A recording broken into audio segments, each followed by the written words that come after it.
Então, a abraçagem, como a gente conversou, é o momento onde você faz a extração de açúcares dos seus grãos. No meio da abraçagem, você faz a recirculação do mosto. O que é o mosto? O mosto é aquele chá que é feito dos grãos no momento da abraçagem. Então a abraçagem é o fato de você ir lá e fazer a infusão dos grãos na água em sua determinada temperatura. E o resultado da abraçagem é o que? É o mosto.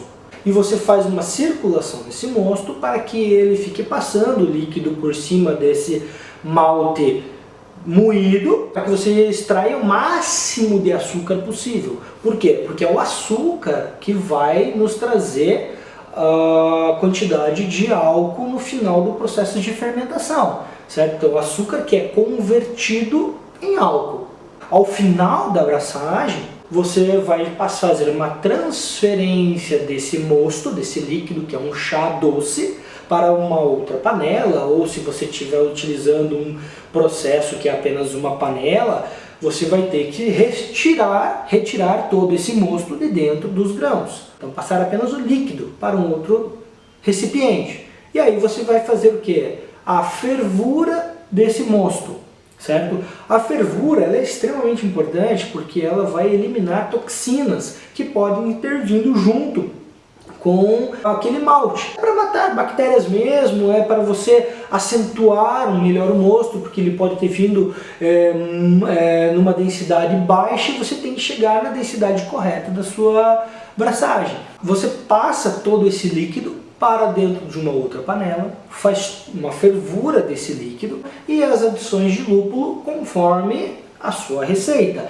Então eu vou falar muito isso, né? Receita, por quê? Porque para você fazer uma cerveja, é como se você fosse fazer um bolo. Tem que ter uma receita para você seguir. Por quê? Para você não errar os momentos de fazer as coisas, né? De aumentar uma rampa de temperatura e o momento certo de você colocar os lúpulos, né? Esse lúpulo vai ser um lúpulo de amargor ou ele vai ser um lúpulo de aroma. Cada momento que você coloca o lúpulo dentro do seu mosto na hora da fervura é que vão te trazer as características que você espera daquele lúpulo.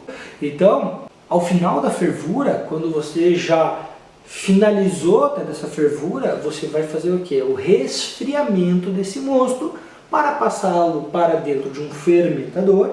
E dentro deste fermentador você vai inocular, certo? Ou seja, você vai colocar o fermento dentro dessa cerveja e vai tampar ele lá hermeticamente para que não tenha mais contato com o ar. E aí o fermento vai começar a sua produção da cerveja.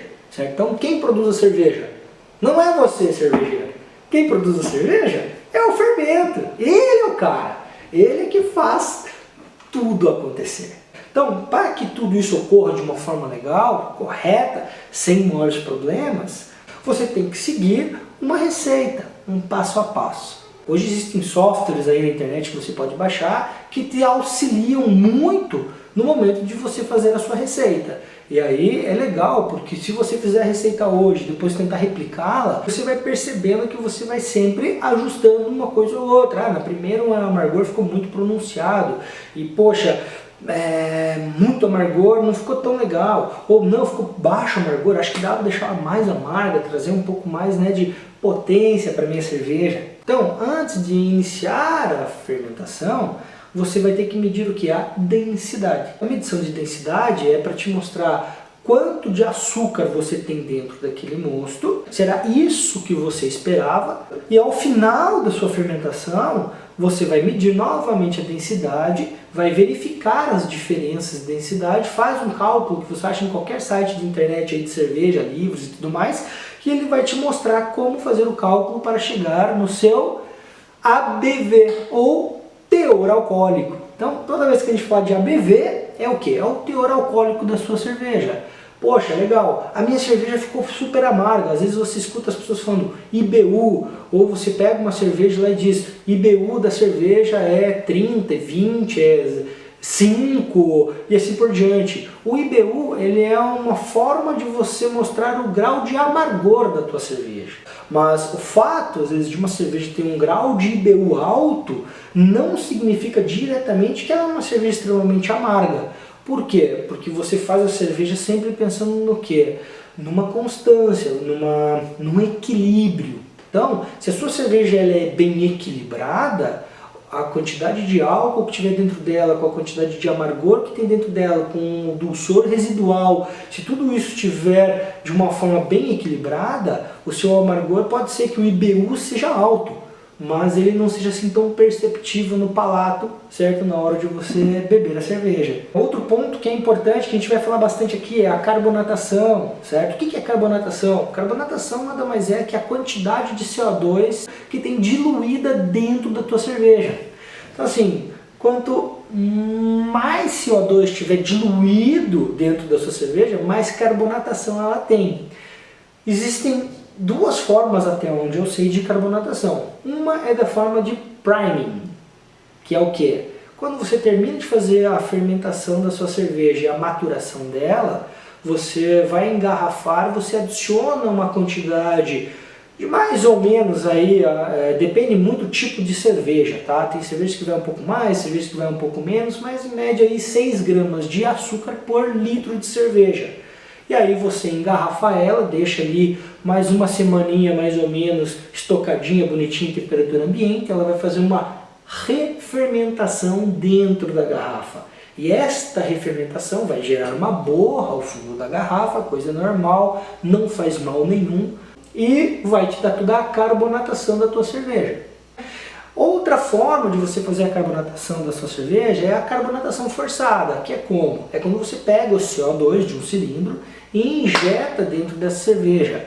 Nas grandes cervejarias é tudo por carbonatação forçada, pelo menos na sua grande maioria. Eles fazem carbonatação direto dentro do túnel lá de fermentação. Quando a cerveja entra no estado de maturação, eles já travam todo o sistema para que aquele CO2 que seja produzido dentro dela já faça uma pré-carbonatação e eles injetam mais CO2 dentro dos tanques, né, de fermentação para que ela carbonate da forma correta. E aí você tem lá os medidores para mostrar quantos quilos está ali de carbonatação e tudo mais. Por isso que muitas vezes se vê o pessoal chegar naquele rabinho de porco lá no fermentador, abrir, colocar no copo, ela vem com a espuma linda e tal. Essa dali é uma cerveja extremamente nova, que está pronta para beber. Vamos fazer dessa forma aí.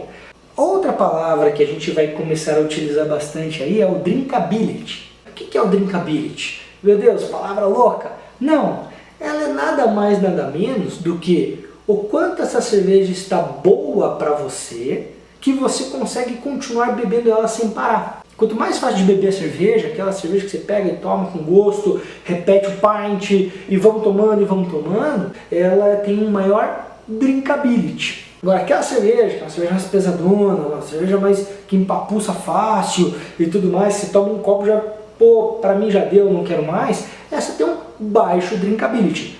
Isso tem alguma coisa a ver com ela ser boa ou ruim? Não. Sim, existem cervejas que são muito mais pesadas, que vão produtos dentro daquela cerveja que deixam ela muito mais pesadas. Uma cerveja Weiss, né? Ela vai bastante adição de trigo na sua fabricação. Esse residual de trigo vai para dentro da garrafa. Essa é uma cerveja que ela é uma cerveja que estufa fácil. Então assim, nós temos vários outros tipos de cerveja que vão muitos adjuntos dentro da cerveja e fazem com que ela fique mais pesada. Uma cerveja que vai bastante aveia ou algo do gênero, ela se torna uma cerveja um pouco mais pesada para se beber. Falei um pouco também, pessoal, de maturação. É quando você começa a diminuir a temperatura do seu fermentador para que o processo das leveduras diminua a sua velocidade e elas façam uma floculação do seu mosto, dando todo aquele sedimento, algum tipo de impureza e tudo mais que possa estar suspenso ali na cerveja, vão para o fundo. E aí você faz a extração desse fermento para que ele não fique dentro da cerveja. Mas para se produzir uma boa cerveja, para se ter um produto de qualidade ao final, tem um ponto que é extremamente importante.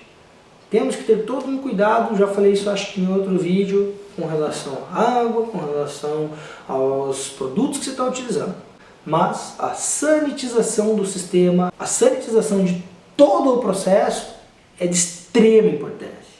Pode gerar contaminações e você pode perder toda a sua cerveja por detalhe, entendeu? Por um espirro que você dê perto da cerveja após ela resfriar ali, você pode estar perdendo tudo aquilo ali. Então, pessoal, o que é sanitização? Limpeza. Você tem que ser extremamente limpo e asseado para você poder ter um produto bom ao final.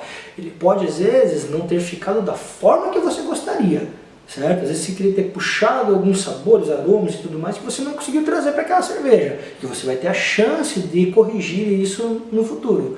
Mas uma má sanitização de sistema, ele não permite correções. Se a cerveja teve contaminação, a única coisa que você pode fazer com essa cerveja é jogá-la ralo abaixo. Pessoal, fico por aqui, agradeço a todos aí por mais uma vez me dar um pouco da sua atenção.